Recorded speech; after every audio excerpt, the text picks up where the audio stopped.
Hey there guys, I'm back to another video. Today I'm here doing another collection video. Today I'm doing my PlayStation 2 collection. I have a lot of games to go through. Some of them I'm going to be talking about to a certain extent. Some others I'm just going to go through them because these are games that I got from when I was younger and I don't really have an opinion on them. So let's just start. I'm going to go in alphabetical order for my collection. I have gotten a couple of games since the last time I did a PS2 collection. I think the last time I did it was like 2, 3, maybe even longer than that years ago. So yeah, let's just start with Alien Hominid. This is a game I picked up a little more recently, I believe, right before the pandemic started. I bought this at Video Game Trading Post. This game is the game before the guys that did Castle Crashers.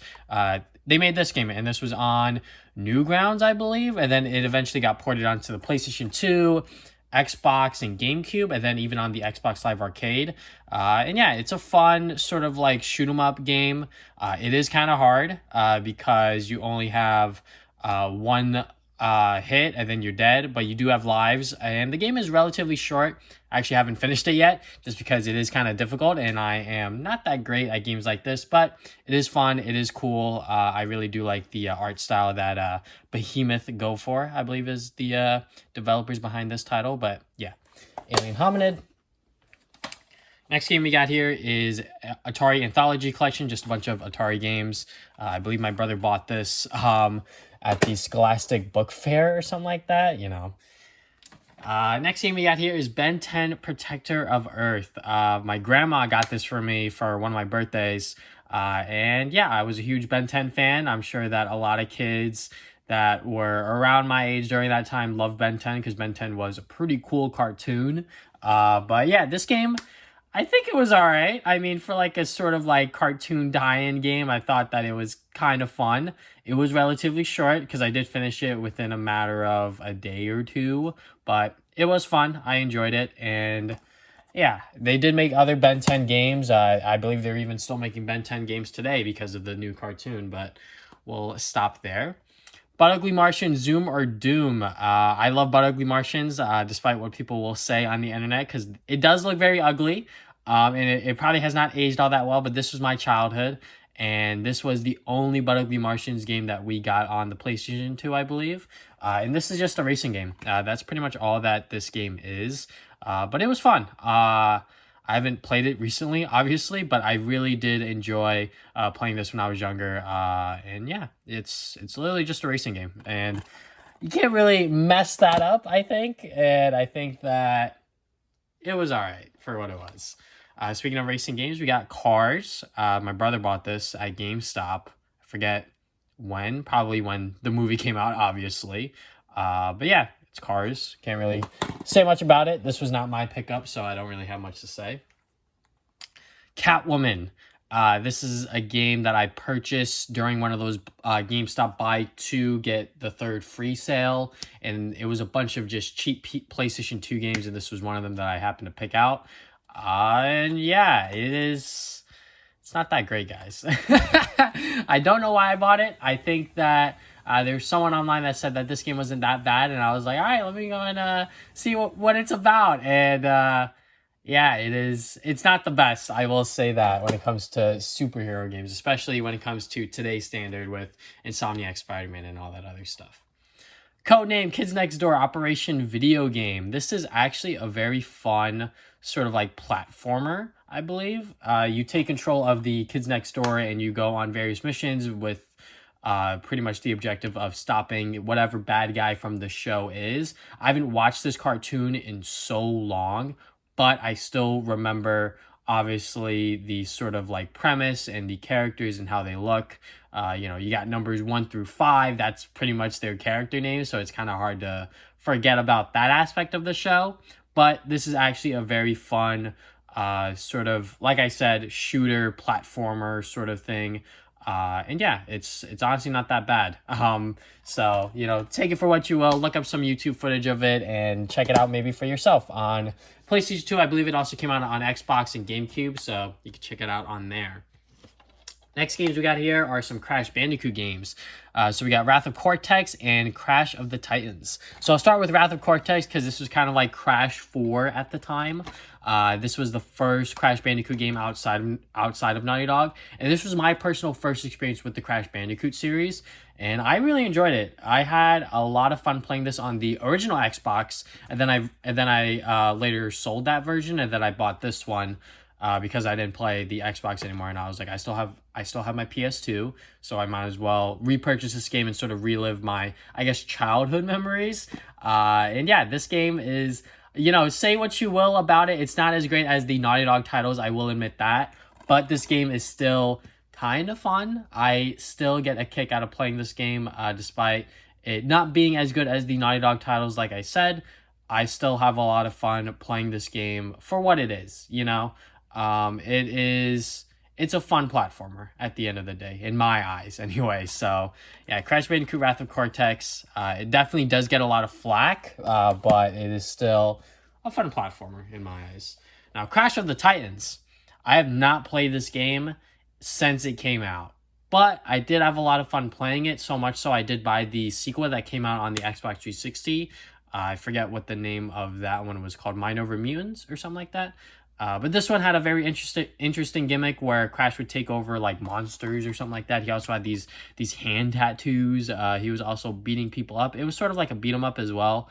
It's definitely a weird era for Crash Bandicoot, but at the time, for me and my friend Damien, this was pretty much like the new Crash Bandicoot games that we had to experience.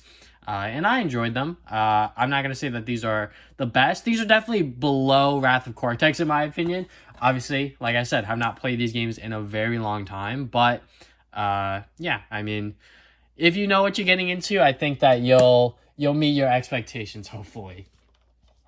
Crazy Taxi. This is a game I picked up at Play and Trade when that local Play and Trade was still around. Now that they've closed, it is what it is. I think that them, along with a bunch of other video game stores around me, closed because of the pandemic. But anyways, Crazy Taxi.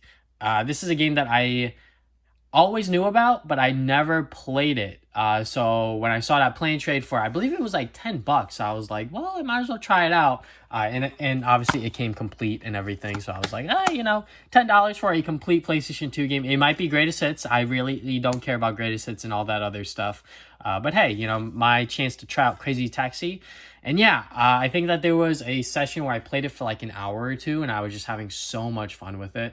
And yeah, whenever I see Crazy Taxi at like arcades or when I go to MagFest and they have like those like stations where it's just free play consoles and you could just play whatever games. If they have Crazy Taxi on there, I'll definitely play a round or two, because Crazy Taxi is just a fun arcade game that you really can't, go wrong with, if you will. So yeah.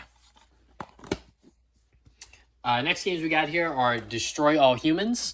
Once again, my best friend Damien, which we also have a podcast, by the way, the Travis and Damien podcast, where we talk about games, movies, and anime every other week.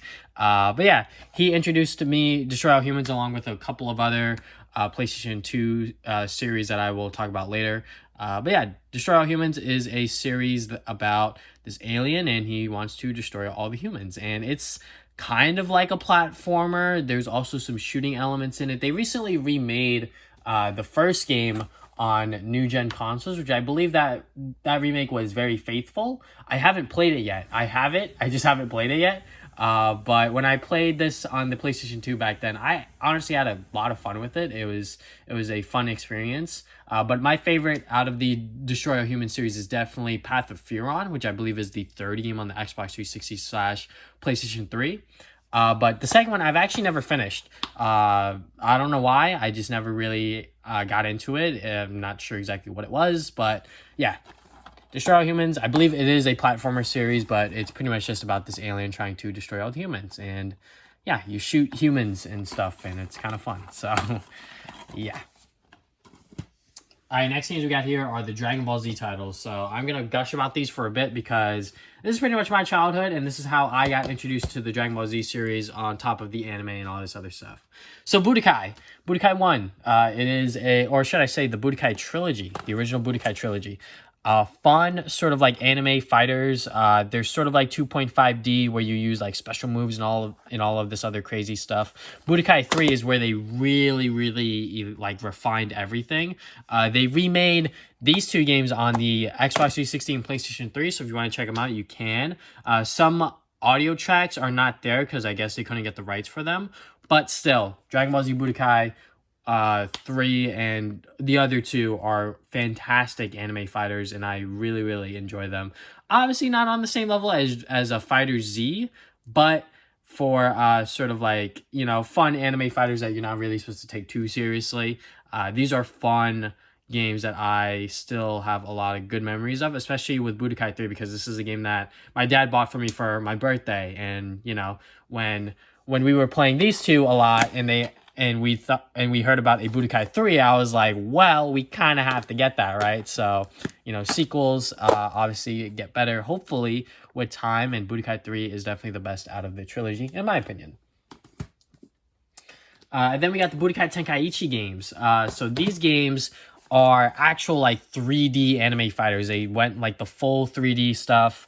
And yeah, and I recently discovered that Budokai Tenkaichi 3 is a very expensive PlayStation 2 game. I believe it's because it came out so late within the PlayStation 2 era that there were just not a lot of copies printed.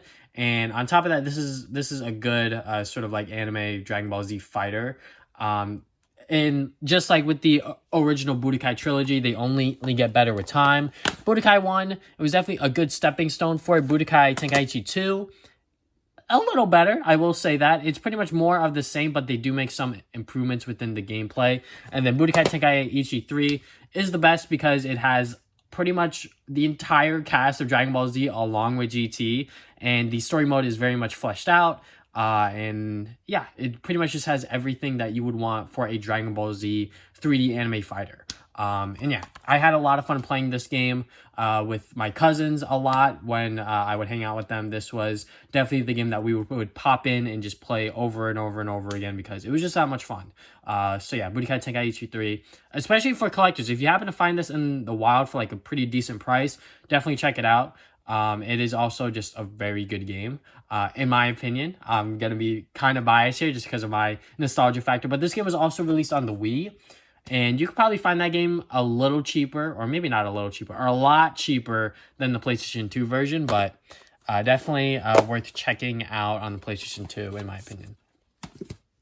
I believe that this is the last Dragon Ball Z game that they released on the PlayStation 2, and it is Infinite World. So it's kind of like Budokai 3, but also a better sort of like story mode where they have like these mini games and sort of like little activities that you do in between to sort of fill in the gaps between when you would be fighting. So for example, one of them that I can remember is like Goku going on Snake Road. There's a mini game that you would play as Goku where you would go on Snake Road, which might seem a little dumb, but I honestly kind of liked it. Infinite World is kind of underrated. I think that this game might be a little expensive too, maybe on the same realm of Budokai Tenkaichi 3, because this game was released very late within the PlayStation 2 era as well. But yeah, just like I was talking about, the Goku minigame with him on Snake Road. But the gameplay pretty much plays like Budokai 3, if I can be honest with you guys, which is not a bad thing, because Budokai 3, like I said, is definitely the best out of the Budokai trilogy, and, you know, the best of the Budokai series. So it is kind of like that. It is a very fun Dragon Ball Z game still. Now, would I choose Infinite World or Budokai 3? It's definitely very close, but I would definitely still pick Budokai 3 any day. Dragon Ball Z Sagas. I had no idea what this game was when I was younger, but this is, as I've gotten older, I've learned that this is a action RPG.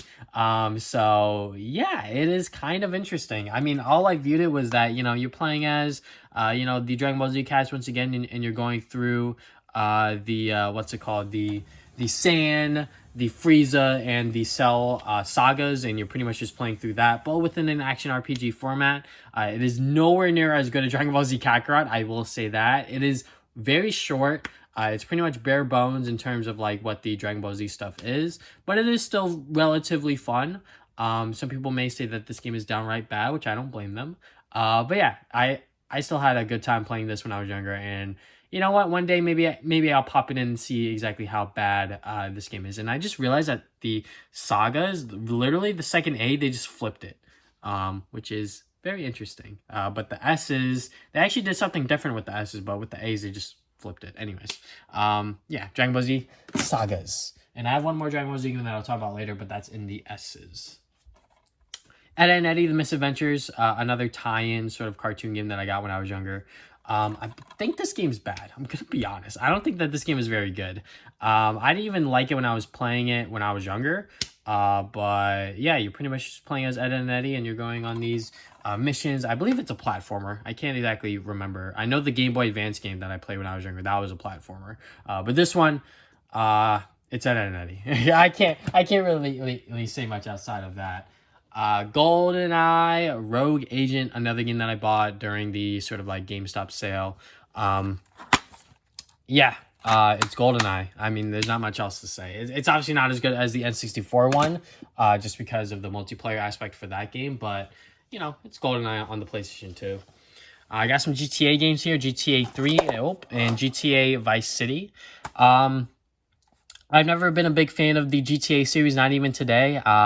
I never really got into the GTA series, like, ever. I have played GTA 4, I have played GTA 5, like, all the way through in terms of the story mode, but I've not played any of the other games to that extent where I've played it from start to finish. I hear Vice City is, like, very, very good, but I just couldn't get into it, and same thing with GTA 3. But yeah, I mean, I recognize that these are really, really good games for the time when they came out, because, you know, GTA 3 pretty much revolutionized gaming in terms of like introducing sandbox and, you know, popularizing that genre within gaming. So speaking of a series that was, I guess, influenced by GTA, let's talk about the Jak and Daxter series. So Jak and Daxter 1, fantastic platformer. I don't really have much to say that hasn't already been said about this game. It is really good. Probably Naughty Dog's finest probably platformer experience to date, in my opinion. Jak and Daxter is just so consistent and so refined that I really don't see anything wrong with it even today. And then you got Jak 2, which they take the whole sort of like sandbox approach with New Haven, I believe, is the town or the sort of sandbox world that this game takes place in. But they also introduce guns and weapons, and there's a much more edgier and darker story. It's now rated T for teen instead of E for everyone. So yeah, Naughty Dog definitely took a huge sort of like different approach with the Jak and Daxter series, which was fine. I think that it worked for them. Personally, not my favorite Jak and Daxter game. I haven't even finished this game personally. One day I will definitely sit down and actually try to finish it myself, because I know how it ends. I know how I know how we get from Jak 2 to Jak 3, but I've actually never finished this game because it was so goddamn hard when I was younger. And the next game we got here is Jak 3, which in my opinion is probably a lot better than Jak 2. You know, I can't really say that strongly just because I haven't finished Jak 2, but the fact that I was able to sit down and finish Jak 3 says something about the game's difficulty being a lot lowered. And also, I thought that the story was kind of interesting. You know, I thought that the way with the sort of light and dark sort of elements that they introduce here, and also the setting, sort of like what's that movie? Got him Mad Max sort of vibes, you know. I hate using that word, but yeah, you know, Jak 3. I had a lot of fun with it, especially with the racing sections. I thought that those were very good, which is why when we talk about Jak X Combat Racing, I had a lot of fun with this game until it corrupted my memory card. But good thing I had my saves backed up on that memory card, because that was not cool when I realized that all of my Dragon Ball Z saves were pretty much corrupted. But yeah, Jak X, if you're going to play this game today, play it on the emulator, or maybe even on the PlayStation Store if you want to do it legitly. But yeah, Jak X Combat Racing, it's a racing game with Jak and Daxter characters, and it is very fun. I did not expect to have this much fun with a Jak and Daxter sort of like kart racer, but this is a very fun Jak and Daxter racer. So yeah. Next game we got here is Kim Possible, What's the Switch? or what's the switch? I thought it was what's the stitch. But this is another sort of cartoon tie-in game. It's a 2.5D platformer, and it is actually kind of good. When I heard that people were talking about on how like this game was not that bad and actually kind of fun, I was like, let me check it out for myself. And I think I bought this at Plane Trade again. Maybe at the Video Game Trading Post. I can't exactly remember, but this game is actually really fun. I haven't finished it yet. One day I will definitely sit down and play this game to its full extent, because I'm sure it's not that long. It's a sort of cartoon tie-in game, but I love Kim Possible. Kim Possible is a very fun and cool Disney cartoon show that I watched when I was younger, so yeah. Next game we got here is Klonoa 2. This is a printed out cover. I don't know if you guys could tell, but I bought this from GameStop a couple years back when they still sold PlayStation 2 games on their website. And it came in just the disc with this PlayStation 2 games with their own like generic cover. I believe it came, actually, I believe I still have the original artwork behind here. Yeah, so the artwork that it came with, it was like completely sun faded. So I still have that, but I just printed out a new cover because I don't want it to look that badly damaged on my shelf. You know what I'm saying? But Klonoa, what can I say about Klonoa to sort of draw you into this series? It's a really fun 2.5D platformer. And this is a sequel to the PlayStation 1 game. And this game, Klonoa 2, like, by itself is still a very fun platformer. I still remember playing this a little more recently just to, like, get gameplay footage of it. And I was having a decent time. I mean, honestly, I could probably sit down and replay this game and still have a good time with it because I just love platformers in general. And this one, the gimmick is sort of like Klonoa has like this ring and he uses it to manipulate objects within his environment, like grabbing enemies and then using them for like a double jump or something like that. But yeah, Klonoa is definitely a sort of underrated platformer. I don't want to say that because I feel like a lot of platformers are underrated, but this is definitely one of them that is worth keeping an eye on. And I hope that Bandai Namco returns to this series sometime soon, because I think Klonoa definitely deserves a second shot at least, because you know it has a very small but I believe dedicated following. So next games we got here are the Lego games. So we got Lego Batman, Lego Indiana Jones, Lego Star Wars, and Lego Star Wars 2. Lego Star Wars was the game me and my brother played a lot of.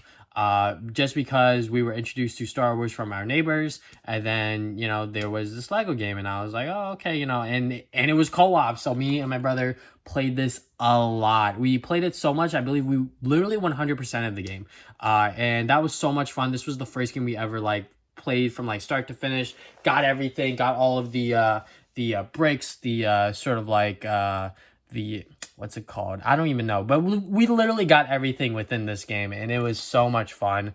And I still have very fond memories of playing this game just because of that. And then we got Lego Star Wars 2, which we did not 100%, but we still had a lot of fun with it when we were younger. Not so much because my brother was getting a little older, and I guess he was going through, you know, some stuff. But I still played this game, and I still had a lot of fun with it. Not as much fun with the original, or should I say with the first game, but Lego Star Wars 2 was still a fun, you know, Lego game. And I can say that with these two as well, with Lego Batman and Lego Indiana Jones. Lego Indiana Jones, I actually 100% in myself just because, you know, I had such fond memories of doing it with my brother. I was just like, well, I'm going to do that again with Lego Indiana Jones. And I still have yet to watch a Indiana Jones movie, by the way. So take that for what you will, but Lego Batman, yeah, I believe I got this at like BJ's or something. But yeah, Lego Batman, I obviously knew who Batman was, but, you know, didn't really know the characters all that much. So this was kind of like my introduction to like the villains more so. I knew about the Joker, I knew about Catwoman, but Two-Face, I'm blanking on some of these names. The Riddler, Penguin, Poison Ivy, etc. So that's how I got introduced to those characters more, but I obviously knew about Batman and Robin. So moving on from there, we got Mad Maestro. I bought this game on eBay. Or no, I bought this at a plane trade because I saw this on like their like I guess like clearance shelf or whatever. This was a plane trade that was not local to me, but I was just like, hey, you know, like this game was like $10. I've seen a couple of YouTubers talk about this with really good praise in terms of like rhythm games. I believe Eagle Raptor talked about it, and then I believe Dodger from Press Hard to Continue or Dex Bonus. She talked about it a couple of times within her vlogs and even on stream. But yeah, Man Maestro. Haven't played it yet, but I am eager to still check it out even after all of these years purchasing it. Next games we got here are the Mad Max Duology. So yeah, I love Mad Max 3 or Max Payne. Why am I saying Mad Max? Max Payne. My apologies, guys. The Max Payne Duology. I love Max Payne 3. It was probably one of my favorite games from that console generation. So I was like, well, let me go and try to work backwards. Obviously, the controls and sort of how the Max Payne series has changed over time to get to 3. It hasn't worked for me. You know, going backwards within sequels doesn't work all that well. But I definitely could see where they were going in terms of Rockstar from Max Payne 1 to 2 to 3. So yeah, I'm glad to have these in my collection regardless. Next games we got here are the Mega Man Anniversary Collection and the Mega Man X Collection. So this is probably the most affordable way back then to play the original Mega Man games, especially since like Mega Man 7 and 8 were like, you know, well over like $60 because, you know, they are sort of retro collectors games. Even the original games on the NES with the Mega Man 1 through 6, those can be pretty pricey as well. But yeah, the Mega Man Anniversary Collection was probably the most affordable way for me personally to try and get into the Mega Man series. I still have yet to really fully dive into the Mega Man series. I love Mega Man as a character. He looks super dope, but I just have never played and finished a full Mega Man game. I'm going to be honest, just because, you know, there's like patterns and all of these other things that you have to consider with, you know, different routes and different robot masters and everything like that. And I'm just like, you know, like that's just like not how I like to play games personally, where there's like, you know, like, oh, like you have like this freedom, but also like there's like the best route to go for. And obviously I want to go with the best route. So I like look up guides and everything else. And it just gets annoying for me personally. That's just like my thing. It's not with the game's fault, obviously. Maybe it is, but depending on how you look at it. But Mega Man is still a fantastic series and I still recognize it as that. And then we got the Mega Man X Collection, the sort of, I guess, sequel series to the Mega Man series. And yeah, these games, I have yet to even play any of these like for more than an hour, just because I am just not super into the Mega Man franchise. But, you know, I bought these two games to sort of test the waters to see if I'm into it. And I'm just not. I have yet to even touch like half of these games on this collection, which is kind of sad, but, you know, the Mega Man X Collection is definitely a pretty good way to, I guess, have all of the Mega Man X games in my catalog. Next games we got here are the Naruto Ultimate Ninja games. So we got Naruto Ultimate Ninja 1, Naruto Ultimate Ninja 2, Ultimate Ninja 3, and Ultimate Ninja 4 Shippuden. So yeah, I mean, this is how I got into the Naruto series, believe it or not. So my neighbor, he showed us Naruto Ultimate Ninja 1, just like with the Dragon Ball Budokai series. I'm not sure if I mentioned that earlier, but he also introduced us to Naruto, and I was like, oh, okay, like this is like a pretty cool game. I was really into it. I think my brother kind of was, but he wasn't like super duper into it. And then I just bought the sequels myself, so I got Ultimate Ninja 2 to sort of continue the Naruto story. At this point within my life, I have watched the original Naruto anime, so don't worry, I know how it happens within the anime and not just within the games. But Naruto Ultimate Ninja 2, I have a lot of fond memories of playing this game because I played it on vacation. And then when I was done playing it on vacation, I went back home, or when we got back home, I finished it up in my room, and I just had so much fun doing that. And with Ultimate Ninja 3, this is probably the best one out of the 4, just because of the cast of characters, the story, the fact that this was like the conclusion to the Naruto original series was super duper dope. The battle between Naruto versus Sasuke at the end was so much fun and so cool to watch, even in the game. And CyberConnect really put a lot of love and care into the Naruto games. Even within the Storm series, you know, they just continue to show that they love the Naruto series. And I cannot wait to see what they do with the Demon Slayer game, because that looks super duper dope. But yeah, the Naruto Ultimate Ninja 3 in particular is probably my favorite, just because it was the conclusion to the Naruto story, and the way that they told it within the game story mode was done well enough that I was able to actually follow it. And then we got Ultimate Ninja 4, which was the start of the Shippuden series.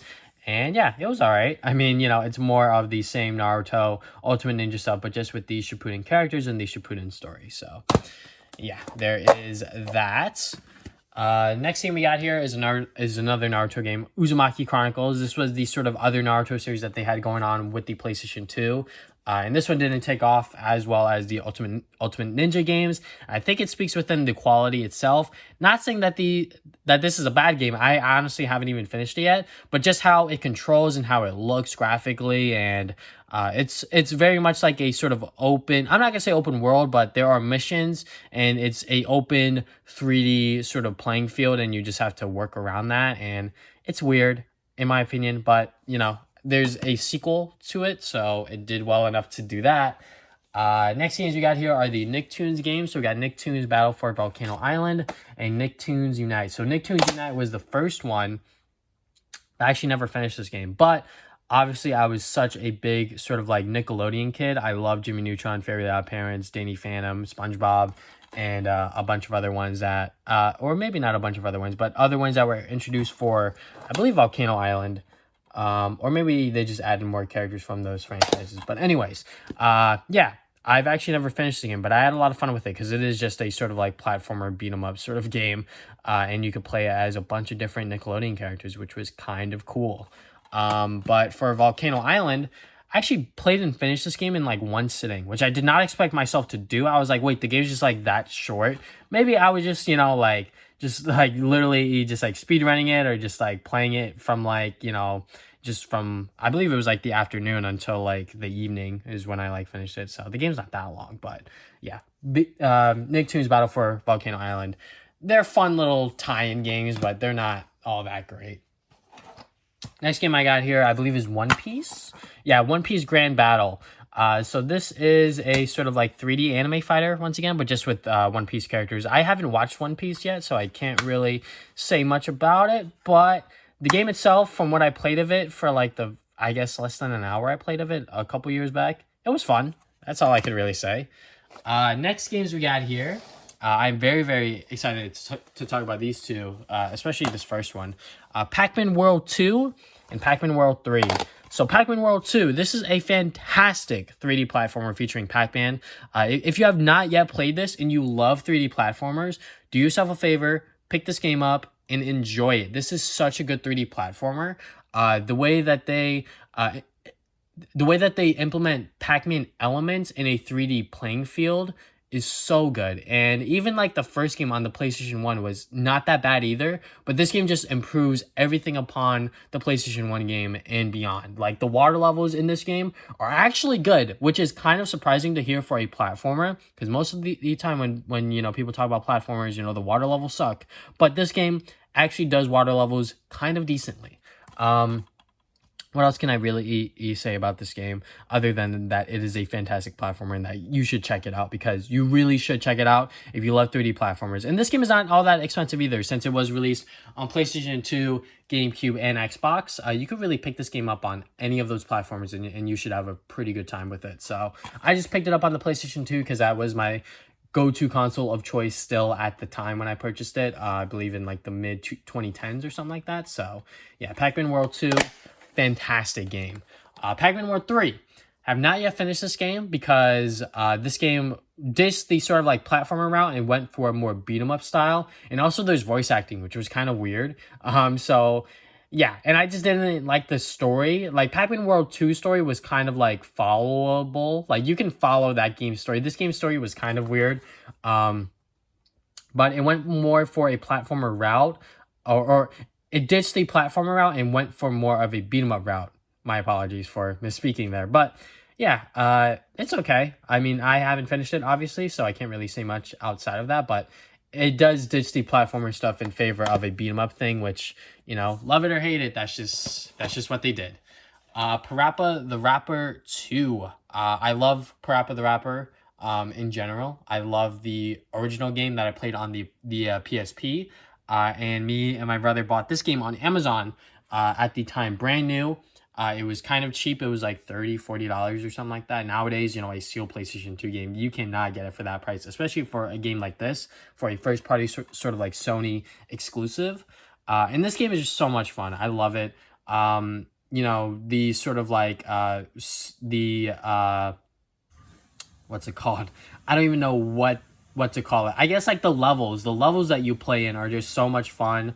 And these sort of like styles that, you know, they go for, you know, it's just more Parappa the Rapper. It's a rhythm game, if you guys don't know what it is, and it is super duper fun. It has a lot of character to it, and I wish that Sony would invest more in these older IPs, just because I think that they're just so much fun, you know? Like, I think that a lot of people can enjoy the older stuff while enjoying the newer stuff still, you know? So, you know, maybe one day Sony will be like, hey, let's just revive some of these old, you know, series and see where it goes. Power Rangers Dino Thunder. This game, you pretty much control all of the Megazords, and that's pretty much it. That's as far as I can remember. You actually don't play as the Power Rangers, which is kind of weird. You only play as the Megazords, but I think I still had fun with it when I was younger, you know, because it was Power Rangers. I love Dino Thunder still. I still love Dino Thunder in 2021. Dino Thunder is by far my favorite Power Rangers series ever, just because I grew up with it, and I honestly think that it is a pretty good Power Rangers series. But yeah, Dino Thunder as a video game, it's all right. Psychonauts. This is another game that Damien introduced to me because he loves Psychonauts, and this is a platformer made by Double Fine, and it is kind of weird. It has a very unique art style to it, but also it just has weird characters and just a weird sort of premise to it. So I'm not exactly sure what the story is because I haven't even finished this game yet.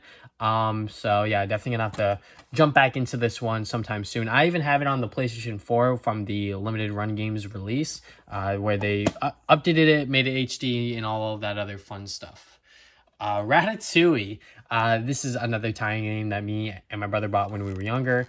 And I honestly had a lot of fun with this game. This is a platformer with the Ratatouille sort of movies as the story, and it is kind of fun. I'm going to be honest. I really enjoyed playing this game when I was younger. It's probably not as good as I remember it, but hey, you know, it's Ratatouille. You know, it's a goddamn movie tie-in game, which they don't make a lot of those these days, which is understandable because they don't do as well. Next games we got here is the Ratchet and Clank series. So this is Size Matter. This was not made by Insomniac, but from, I believe, High Impact Games. Yeah, High Impact Games. Ratchet Deadlock, which is the, I guess, epilogue to the Ratchet and Clank trilogy, with Up Your Arsenal being the third game, Going Commando being the second, and obviously the original Ratchet and Clank. So the way I got introduced to these games is, no surprise, Damien introduced these to me. He had them in his backpack when he came over to my house one day, and we just popped them in and just started playing them. I believe it was these three in particular.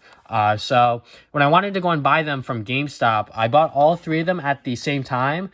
Two of them didn't work, so I was only able to play Ratchet Going Commando, but I still had so much fun with it. I really enjoyed Going Commando, but when I eventually was able to get Ratchet and Clank, the first game, I actually got this, believe it or not, I got this from a grocery store. I got this at ShopRite, brand new, sealed, because every single time I would buy this game from GameStop, it would always be broken. So I got this brand new sealed from ShopRite, which is kind of crazy because, you know, when you think of a grocery store, you don't think of video games. But they had this in like their glass case or whatever, so I bought it from them.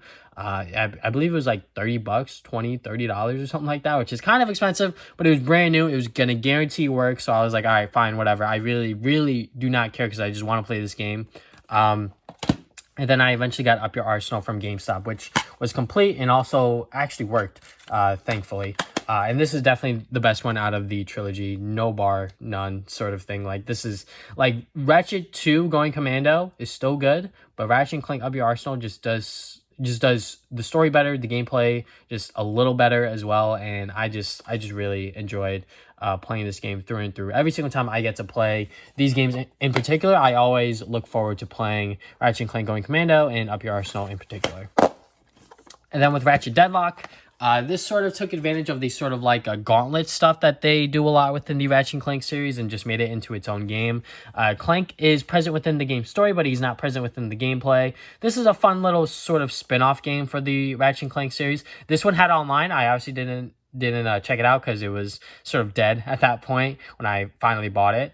But yeah, Ratchet Deadlock, it's not that bad. I think that you know, maybe some people might not remember it as highly as the other games just because it is kind of like a spin-off game that Insomniac Games did. But still, I think that this game is pretty good for the Ratchet and Clank series in general.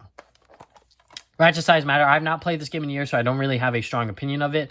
But from my understanding, High Impact Games did a decent job replicating the Ratchet and Clank stuff because these are former Insomniac employees that formed High Impact Games. So they did a decent job of replicating the original Ratchet and Clank style, but there are some flaws with it that are noticeable from the game. According to Damien, that's what he said recently on a podcast episode. So I did intend on playing this game with him, but I just didn't have the time to do it. But yeah, I actually bought this game originally to like stream it, but just got busy. So moving on, we got Rayman 3, Hoodlum Havoc. The Rayman games are very interesting for me because I love Rayman Legends. I love Rayman Origins on the Xbox 360 and sort of like that generation of gaming. But the games before that, I don't know. I just cannot get into them. Rayman 3, it's a decent 3D platformer. I haven't played a lot of it. I haven't even finished it. I've said that a lot for a lot of these games, but you know, Rayman 3, I hear that a lot of people really enjoy this game and they say that it is the best, like sort of like Rayman game out of the trilogy. But yeah, definitely one day I'm gonna have to try to jump back into it. Hopefully one day. Next games we got here are Rock Band. Sort of, you know, Rock Band. I mean, there's not much else to say other than, you know, this was during the time where playing plastic instruments for gaming was cool, and it still kind of is cool because I recently played Rock Band with my cousins, and that was honestly really, really fun. It is kind of concerning, the fact that you have to sort of like be gentle with the controllers now because you just can't buy them in store anymore. So, but anyways, moving on. We got SD Gundam Showdown. I love SD Gundam. This was one of my go-to shows when I was younger. And yeah, the game itself, I think it's kind of like a shooter beat 'em up kind of game. You don't really lead platforms, so it's not a platformer, but it is definitely sort of like a shoot 'em up, beat 'em up game where you go level to level and you just have to sort of destroy the enemies. And it is fun. You get to play as the three main characters, which I cannot remember their names right now, but SD Gundam Showdown. Moving on, we got another sort of Ratchet and Clank spinoff. This was also made by High Impact Games, but this was ported by Sanzaru Games, who did Sly 4. But yeah, Secret Agent Clank. I had a lot of fun playing this game on the PSP when I bought it. I haven't played the PS2 port. I hear this version of it is kind of buggy and not exactly the greatest. But according to Damien, this game is actually not that bad either. So, which is sort of like my recollections of it as well on the PSP. It's not that bad. You know, it is a sort of Ratchet and Clank spin-off game, so it is kind of cool in that aspect. Shadow the Hedgehog. This is a bad Sonic game. I will be honest. As the guy named TV Sonic, this is not a good Sonic game. The fact that you have to sort of get every single ending to get the true ending is a little weird, but it kind of makes sense. And then on top of that, the gameplay itself is just, it's all over the place. You know, you got Shadow with guns. He's riding motorcycles and Jeeps and you know, he's trying to be like super edgy and stuff. I don't know. This was kind of weird. This is definitely a weird Sonic game. But this was also when Shadow was kind of popping off in popularity, so I don't blame them for making a Shadow the Hedgehog game. So yeah, I mean, it is what it is. You know, people will meme the hell out of Shadow the Hedgehog because it is Shadow the Hedgehog. Next games we got here are the Sly Cooper games. So I have 2 copies of Sly 2 and Sly 3 because those are broken. But these are the actual like working copies. My original copy of Sly 1 also broke as well, but I think we threw it out for some reason. I don't know why. But anyways, Sly Cooper. I love Sly Cooper. If you know me, Sly 1 is a really, really good sort of like traditional sort of 3D platformer from the era of like Crash Bandicoot and Spyro. This was a very good sort of reminiscent of that, but obviously because of GTA 3 and the sort of booming of sandbox games, Sucker Punch took advantage of that and made that within their platformers with Sly 2 and Sly 3. Sly 2 is still, bar none, my favorite Sly Cooper game out of the four. The game's story, the game's gameplay, like everything about this game is just so good, and I love it.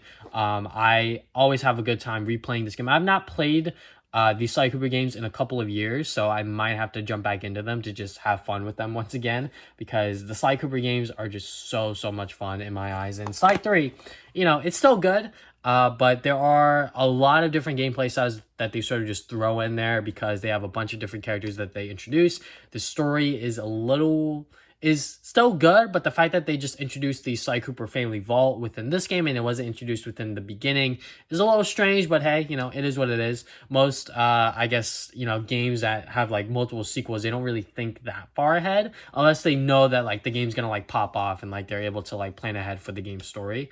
But yeah, Sly 3, it's still good. I still enjoyed it.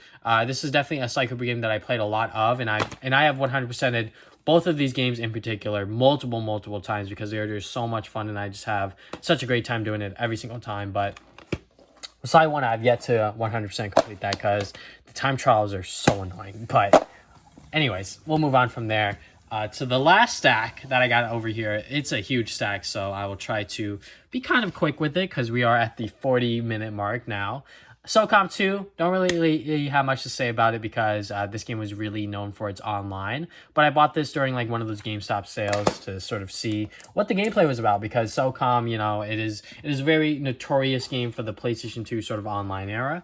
Next games we got here are some Sonic games. Sonic Mega Collection Plus, which is pretty much just a collection of classic Sonic games. And then Sonic Heroes, which was my first ever Sonic game and my introduction to Sonic the Hedgehog. And yeah, I love Sonic Heroes because of that. And even then, like Sonic Heroes, like as a game, you know, you might be playing the same levels over and over again throughout the different storylines. Just slightly different level designs and slightly different difficulty, but still, I love Sonic Heroes. It's just so much fun. And, you know, replaying it on the GameCube was a lot of fun as well. Next game we got here is Soul Calibur 3. My brother bought this because my neighbor, he had it. And, you know, this was a much more traditional sort of fighting game compared to, you know, Dragon Ball Z and Naruto. So, you know, Soul Calibur 3, I had a decent time with it. I mean, I don't have a lot of good or like fond memories of Soul Calibur. My only good, or maybe not a good memory, but my only memory of Soul Calibur is when I played Soul Calibur 4 at like this tournament, and like I was just facing this guy, and then like he beat me with like 2 HP left, and I was just like kind of mad, but like I was also a kid, so like I was just like, oh, whatever. But anyways, moving on, we got these Spider-Man games. So this one actually does have Spider-Man 1, and then we got Spider-Man 2, and then Spider-Man 3. So Spider-Man 1 is a sort of like level-to-level reminiscent of the N64/PlayStation 1 Spider-Man game, but it just has the Sam Raimi sort of movie tie-in on it.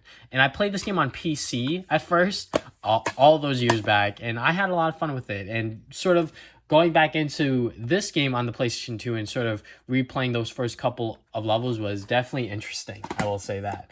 And then Spider-Man 2, what can I say about Spider-Man 2 that hasn't already been said already? This is one of the best open world sandbox Spider-Man games, and yeah, it is very good. It is just so much fun going, from level to level, doing the Spider-Man things, web swinging, doing missions, beating up guys, doing the random crimes and all of this other stuff. Spider-Man 2 is such a good Spider-Man game. It is honestly kind of crazy. And then we got Spider-Man 3, which, you know, I can't really say that it's a bad game because I haven't played it since it came out in like 2007 or whatever. I believe this came out in like 2007. Yeah, 2007. But yeah, I mean, it's Spider-Man 3. That's all I can really say. It is another sort of sandbox open world Spider-Man game, but I believe it's not all that great. I can't exactly remember, but we'll just move on from there. Next game we got here is Splinter Cell Pandora Tomorrow. I can't really say much about it because I bought it once again during the GameStop sales during that time. SpongeBob Lights, Camera, Pants, and SpongeBob the movie game. So Lights, Camera, Pants is just Mario Party with just SpongeBob characters. I had a lot of fun playing this game with my brother. We had so much fun playing this just because, you know, it's just a bunch of mini games and, you know, you're playing as SpongeBob characters. So what can you go wrong with that? And then the movie tie-in game, this is just a platformer. It's sort of like Battle for Bikini Bottom, but just with the SpongeBob movie tie-in aspect on it. And it was fun. I had a good time with it. I'm not going to say that I loved it, but, you know, when I was younger and when I was playing it in like elementary school, you know, it's a SpongeBob platformer. Where could you go wrong with that? SSX, this is a game that I bought because I hear a lot of people saying that they love, you know, like SSX Tricky and like all of these other SSX games. So I decided to get it from GameStop because, you know, the sort of little yellow envelope is in there. I believe I did buy this during one of those GameStop sales as well. But yeah, SSX is a snowboarding game and it's fun. You can do tricks, you can do other things. I can't really describe this game well because I haven't played a lot of it, obviously, but it is a fun snowboarding game. Star Wars Episode 3, Revenge of the Sith. This is actually not that bad of a Star Wars game. I'm going to be honest. I think that when people talk about good Star Wars games, they might bring this one up because this is a very good Star Wars game where they actually did the sort of like lightsaber play decently well. The graphics aren't all that bad either. The way that they retell the Episode 3 storyline is pretty good as well. And yeah, I had a lot of fun playing this when I was younger. And yeah, that's all I can really say because I haven't played it recently. The last Dragon Ball Z game is Super Dragon Ball Z. This is a much more traditional sort of fighting game. And yeah, because of that, I wasn't a huge fan of it when I was younger because it was a traditional Dragon Ball Z fighting game. And it wasn't like the 3D anime fighters that I was used to. It was much more reminiscent of like, you know, like a Street Fighter or like a Tekken sort of, you know, game, but just with the Dragon Ball Z flair. But yeah. It's still decent. I'm not gonna say it's a bad game. It's just that I didn't like it when I was younger, and I obviously haven't played it since I was younger. So, we got the tech games. These are platformers, 3D platformers, and these are kind of okay. I can't really say for sure because I haven't played and finished any of these. But yeah, I heard that these were decent platformers, so I decided to buy these during a GameStop sale. Once again, probably the same one where I got Catwoman and all of the other ones that I talked about, but. Yeah, Tak is definitely a cursed Nickelodeon cartoon, I will say that. Teenage Mutant Ninja Turtles 2003. This is my version of the Ninja Turtles that I grew up with, and I love them. I love Team NT 2003. It went on for so long, for like so many seasons, that I was able to kind of like grow up with it. And yeah, this is the first game. They actually made 3 games, but I have the other 2 on the original Xbox. But the first game, it's not that bad. It's just a sort of like beat 'em up 3D beat 'em up game, where you go and sort of play the episodes in order, kind of. And yeah, it's fun. I liked it. I had to use cheats when I was younger to like get like 99 lives and like unlimited shurikens and all of this other stuff to like actually get through the game. Because it was kind of hard for my younger self, but maybe if I were to play today, I wouldn't need those cheat codes, but who knows. Next game we got here is Fairly Odd Parents Shadow Showdown. This is a 3D platformer that involves with Fairly Odd Parents and Timmy Turner, and it is kind of fun, from what I can remember. Because for the most part, I watched my brother play this game because I didn't really play this one because I don't know why. I just like watching him play and not me play it for some reason. But anyways, yeah, you know, it's Fairly Odd Parents. It's a 3D platformer. Not much else to say. These are games I could talk about for a bit. The Legend of Spyro, A New Beginning, and The Legend of Spyro, Eternal Night. So this was the Spyro reboot that I think a lot of people hate. But this was my introduction for the Spyro series. This game was purchased from my neighbor, who bought it for my birthday. And, you know, I loved it. I love this game. This is such a good, or I'm not going to say good. I had such a fun time with it, which I have been saying a lot because I can't really say for sure if games are good or not. Obviously, when I said like Pac-Man War 2 is very, very good because I can confidently say that because I played that a little more recently. I played these games when I was younger, so I can't really say for sure if this game's like super duper good, but from when I played it, I had a good time with it when I was younger. And for Spyro Eternal Night, my grandma got this for me along with Ben 10. And yeah, for some reason when I got this game, I wasn't that into it, and then I picked it back up and just finished it when I had to get the third game, which I forget what it's called, but that one came out on Xbox 360 and PlayStation 3. But yeah, I picked it back up and just finished it to go and see where the story went before I bought the third game. But yeah, it's pretty much just more of the same with like new powers and elemental abilities. But yeah, I think the second one was a little worse. I'm gonna be honest, but that's just my opinion, guys. You know.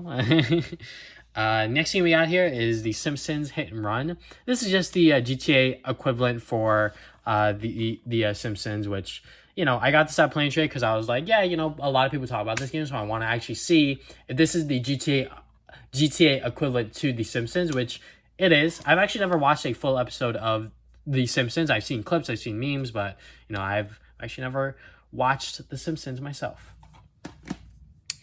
Next thing we got here is TMNT. This was the movie tie-in game, which did some things differently. This one was a little bit more of a platformer, but there is still like the beat 'em up elements to it. But they did some things differently from the movie. Like they changed a little bit of the story with like the Knight Rider stuff and a couple of other things if I can remember properly. But I still had a fun time with it. It is still a platformer. Beat 'em up with Ninja Turtles, and it is a movie tie-in, which, you know, the movie itself I still have fond memories of, but I'm sure if I were to watch it today it wouldn't be that great. But anyways, Tom and Jerry War of the Whiskers. This is a super duper fun sort of like party game that involves Tom and Jerry. This is pretty much what solidified me and my brother's love for Tom and Jerry, because we would play this game so much when we were younger, and we would make so much noise that my parents would tell us to be quiet, especially when we would play this at night. But it was just so much fun. I loved playing this game with my brother. And yeah, Tom and Jerry War of the Whiskers. If you haven't tried this game out and played it with like one of your friends or family members or whatever, this is such a fun time, I'm gonna be honest. Twisted Metal Head On. This is one of the first Twisted Metal games I played outside of the PlayStation 3 game, which that game is fantastic. But this game is still just as good. I bought this when GameStop was liquidating their PlayStation 2 stuff, so I saw this game and I was like, oh, look, it's complete, has the manual, it literally has everything in it. So I was like, oh, okay, let me go and buy it, check out the Twisted Metal series, because I believe this was my first ever adventure into the Twisted Metal franchise. And yeah, it is super duper dope. You know, it's literally just destroying other cars and just killing each other like that, because that's just the Twisted Metal series, and it is super duper fun because of that. So next games we got here is the Ty the Tasmanian Tiger 1 and 2. I don't have 3 because Ty the Tasmanian Tiger 3 doesn't work on the PlayStation 2 Slim. That is one of the few games that do not work on the PlayStation 2 Slim, which is very, very strange. So I have to get that game on GameCube if I want to play the third game. But I have played these games a little bit, haven't finished them, but these are very good 3D platformers from my understanding, and maybe one day I will definitely check them out to their full extent, because, you know, a Tasmanian tiger as a platformer or mascot, that sounds kind of cool. And yeah, he is a little bit more, I guess, edgier than the other 3D platformer characters, I guess. But moving on from there, we got a couple more games here. We got like 4. We got Ultimate Spider-Man. This is the limited edition without the slipcover, but it does have the manual and that, obviously, the game. But yeah, Ultimate Spider-Man. This is just like with Spider-Man 2, one of the best 3D Spider-Man sandbox games, and the fact that this one is based on the comic book of the same name, which is fantastic, by the way. I love the Ultimate Spider-Man comic book by Brian Michael Bendis. This game is super duper good. I love it. I only played it once, and it was kind of short, so maybe one day I'll have to jump back into it, just like with the Sly Cooper games. But yeah, Ultimate Spider-Man. If you love the Insomniac Spider-Man games, you should definitely go back and check out this game along with Spider-Man 2. They might not be as good as Insomniac Spider-Man, because that game is just fantastic all around, but these games definitely sort of like built the stage and sort of paved the way for Insomniac games to know where they wanted to go with the sort of Spider-Man games. We got Beautiful Joe 2. I have Beautiful Joe 1 on the GameCube. I don't know why I got them on like different platforms, but Beautiful Joe 2, it is a beat 'em up 2.5D sort of scroller, or I was gonna say auto scroller, but that's not the word for it. You're pretty much just beating people up as Beautiful Joe, and it is fun. I haven't finished any of the games, but this is definitely one of the Capcom series I think a lot of people would like to see come back in some way, shape, or form. But yeah, Beautiful Joe. Wolverine's Revenge, X-Men 2. Don't really have much to say about it other than when I popped it in and played it for a bit, it was kind of weird. But yeah.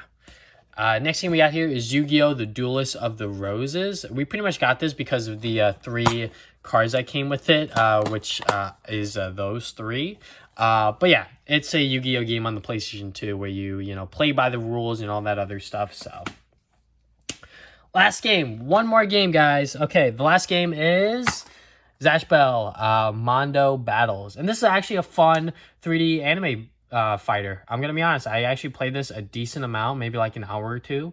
And I had a lot of fun with it. Obviously not the ideal way to get into the Zatch Bell series. You know, a lot more people are sort of like, discovering Zatch Bell once again and sort of going back and watching older animes, and this is definitely one of them. And yeah, Zatch Bell definitely deserves a reprint of the manga in some way, watch on a sort of streaming service, because it's not on any of the major streaming services as of yet. So that is my entire PlayStation 2 collection once again. I hope you guys enjoyed the video. If you stuck around for this long, thank you so much for watching this video. If you guys have not already, you can subscribe. I put new videos up on Saturdays. Follow me on social media, Facebook and Twitter. Try to put up to date to my future videos. Like I said earlier, check out my podcast, the Travis and Damien Podcast. We talk about games, movies, and anime every other week. And yeah, that is all I have for today. Thank you guys for watching this video once again. I will see you guys next time with more videos.